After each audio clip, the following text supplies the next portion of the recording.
Welcome to Amphipolis, traveler. The city of Amphipolis was the site of one of the more unique battles of the Peloponnesian War. Two generals, the Athenian Cleon and the Spartan Brasidas, fought for this land in an effort to control the resources it provided. In the end, though, neither got what they wanted. Look for me when you finish your visit, and we can speak of what you've learned.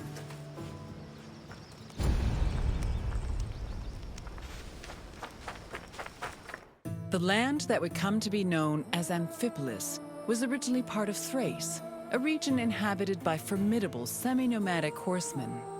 Thrace was rich in gold and silver mines. It was surrounded by lush forests, making it very attractive to outside parties like Greece and Persia. By 513 BCE, Persia had managed to conquer much of Thrace. But after their defeat in 479 BCE, Athens made a play for the land. They conquered the nearby island of Thasos in 465 BCE, but the military prowess of the Thracian riders kept them out of the country's interior. It was only in 436 BCE that Athens established a solid foothold in Thrace with the founding of Amphipolis, a city on the banks of the river Strymon.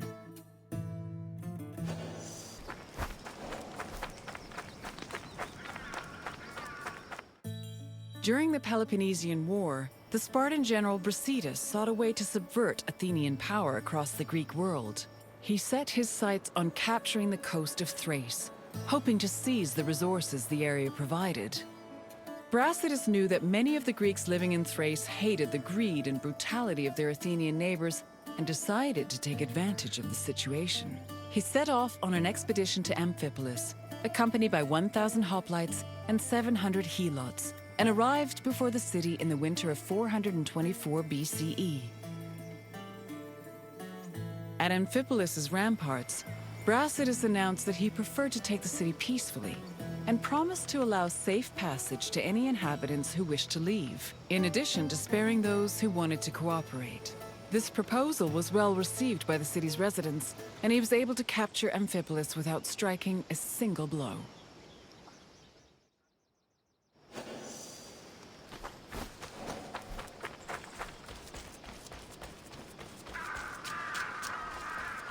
Brasidas' march on Amphipolis blindsided the Athenians.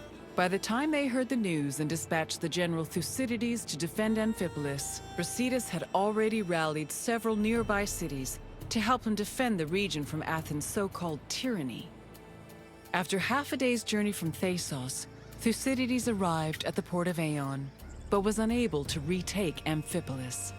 Athens held Thucydides responsible for the loss of Amphipolis and forced the general into exile.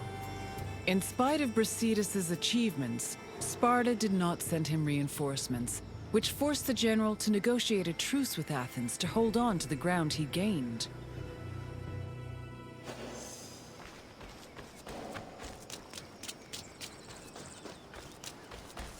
The matter of how to deal with Amphipolis divided Athens. The politician Alexios, as well as the city of Sparta, hoped that peace could be negotiated.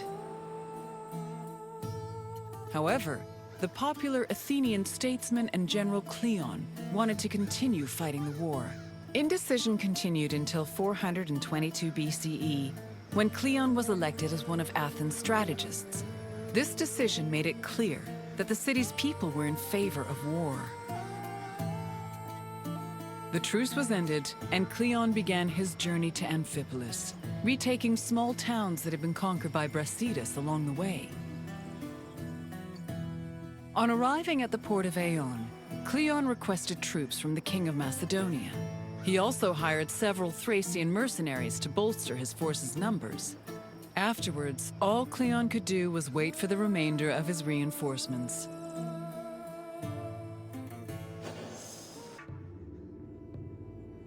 While they waited, the Athenian forces began to resent Cleon's hesitation to attack.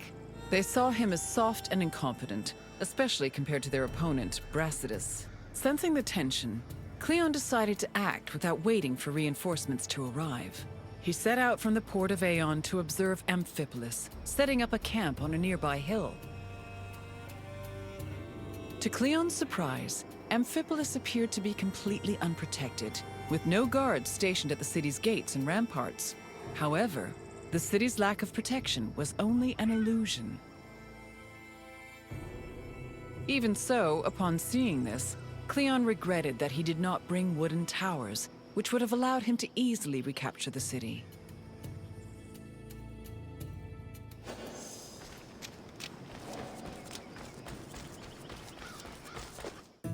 Brasidas positioned his own troops in a nearby wooded area to get a better view of Cleon's army. When the Athenians began moving to set up camp, Brasidas returned to Amphipolis. He believed his army was less well-trained than the Athenians and decided to rely instead on cunning tactics and Cleon's inexperience as a military leader. Brasidas organized a two-prong attack. He would personally lead a small raid, then one of his lieutenants would follow up with a second attack shortly after, disorienting the enemy. He had barely finished formulating his plan when he saw Cleon's army pack up and retreat back towards the coast. The cowardly display made Brasidas realize that perhaps victory would be easier than he thought.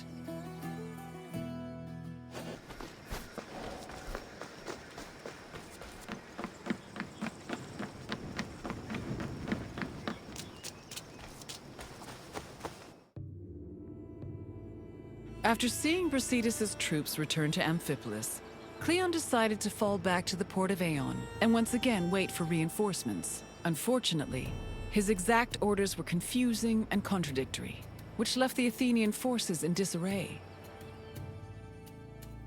Brasidas took advantage of this confusion and began his attack. Cleon's forces panicked, which made them easy prey for the Spartans. 600 Athenians were killed, while the Spartans only lost 7 men. Cleon's remaining forces took refuge in Aeon, where the bodies of their comrades were eventually returned to them, though only after being stripped of their weapons.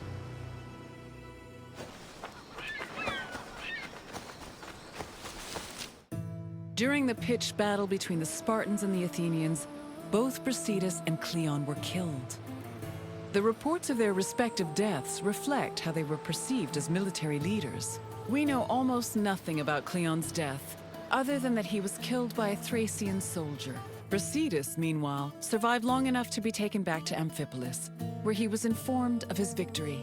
He was buried inside the city, which was considered an honor bestowed only upon heroes, and was celebrated as the true founder of Amphipolis.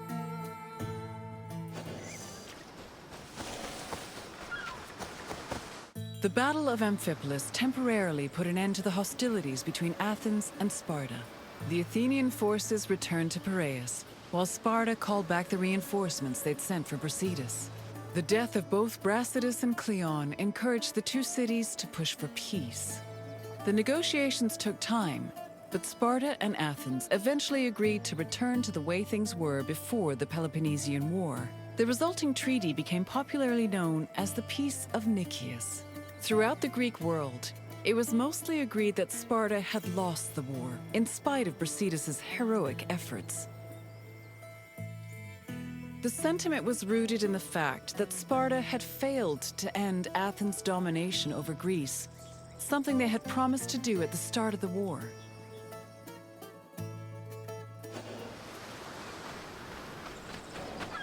I see you're done with your tour. The Battle of Amphipolis may have briefly put an end to the Peloponnesian War, but the so-called Peace of Nicias was only temporary. It would not be long before Sparta and Athens came to blows once again. Now, is there something else you'd like to do? Very well. I hope you enjoyed your visit.